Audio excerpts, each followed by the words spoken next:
Good morning from the PCT. This is Linda, hiking home for shelter after a good night's rest. Oh yeah, on the side of a mountain. I was hiking with two other people, and we decided to go past sunset to get a few extra miles, and one got way ahead, and then I just reached the point the sun was going down, and we had been hiking in, I don't know, about 28, 29 degrees heat during the day, and it hit about 7:30, quarter to 8, and I was just spent. And I came around a bend and saw one of those beautiful little individual sites and went, okay, I'm done. And the person who was behind me said, I'll stay with you so you're not out here alone, which was very thoughtful. And that's Gary. He's one of the hiking buddies that I seem to have teamed up with. He's a retired corrections officer. So yeah, I feel pretty safe with Gary. And I've trail named him Shady Rest. I don't know if I mentioned that in another video or mentioned that I have a trail name. He actually named me. And my trail name is Diddley. My trail name is Diddley because apparently I'm a diddly putzer in the morning, according to Gary. So that's the trail name. And today I'm heading out from mile point 70.8 is where I camped on, like I said, like it's just a patch on the side of a mountain. So cool. And I'm all packed up, ready to move on, and heading for Scissors Crossing, take a rest under the underpass, and then move on from there. Have a great day, everybody.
Good morning. It's Wednesday, April 3rd. Here's Linda from Hiking Home for Shelter. I am doing fine. Surprisingly, I'm okay. Everything hurts by the end of the day, but nothing serious. And lots of stretching and foot rubbing and moaning I find quite helpful. And trying to stay as dirty as I can, even overnight after my one cleansing wipe bath in my tent. All seems to be doing the trick. We camped at 83.1, mile 83.1 on top of a mountain last night. So windy. I had to anchor every corner down with rocks, and I mean big rocks, and use my guy ropes. But hey, it was all okay. A little rain came in the morning. A rainbow came. How lovely. And my group has gone out ahead, and we're shooting for about an 18-mile day today. And the sky is now blue, the dark clouds have gone. The wind is dead in this area, but as you notice, I can't even wear my hat because as soon as I round the corner up there somewhere, it's going to pick up again. This is a crazy windy country in this area. So a hiking we will go.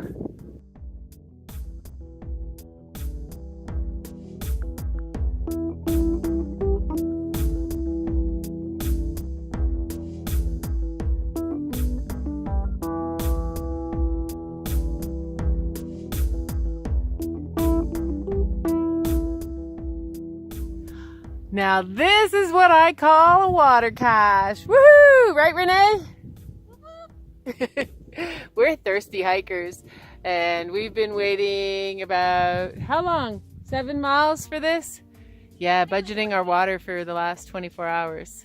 7 miles since this morning, and then probably about another 9 miles before that. So very welcome water source. Thank you to the volunteers who bring it in. Woohoo!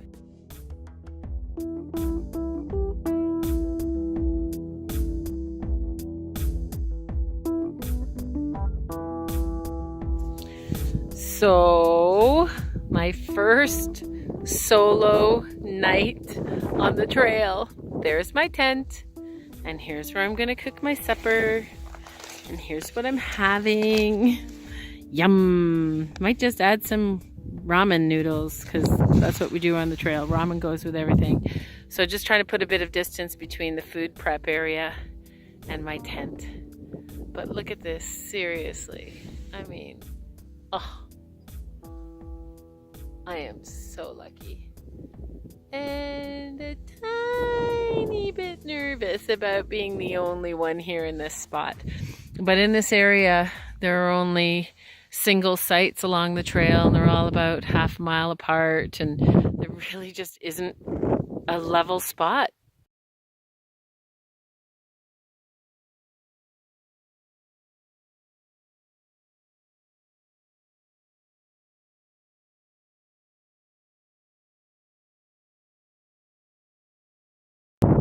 Good morning, it's day 10 on the PCT and about 7 a.m. It must be all those other people at the other sites when I camped with fellow hikers that kept me late in the morning. So I survived my first night alone on the trail. Well, I wasn't alone on the trail. I was hiking with a girl named Renee, who is now trail named Honeybun. For most of the day, on and off. We all tend to hike for some hours by yourself, and then you end up connecting with somebody at a break or passing them and having a chat, and then you end up hiking together for a while. So for all of those of you who were worried that I would be out in the wilderness totally alone, okay, so I was last night. But and I am for several hours here and there, but usually if you stop for a longer break, like a half an hour to make lunch or something, somebody comes along. This is kind of starting into the busier time of the hiking season, so there are people on the trail. We just had a tough time finding a spot to stop last night, and that's how I ended up alone. And I climbed to the top of my little mountain here, and I looked around and I saw Renee on the next little mountaintop, so that was great. She wasn't so far away. I was worried that she couldn't find a spot after she left me. So day 10, Thursday, April 4th, this is mile 96.1. We're going to make the 100-mile mark this morning and then make our way to Warner Springs, which is at mile 107. And that will be a 14 and change mile walk, which makes it, oh, I did the math and now I forget. 24 and change, or 25 kilometer walk.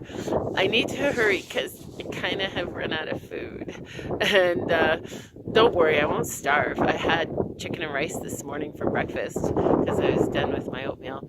And if all else fails, I can have my protein powder, mush, or drink. I have a couple of Jolly Rancher candies and some spinach.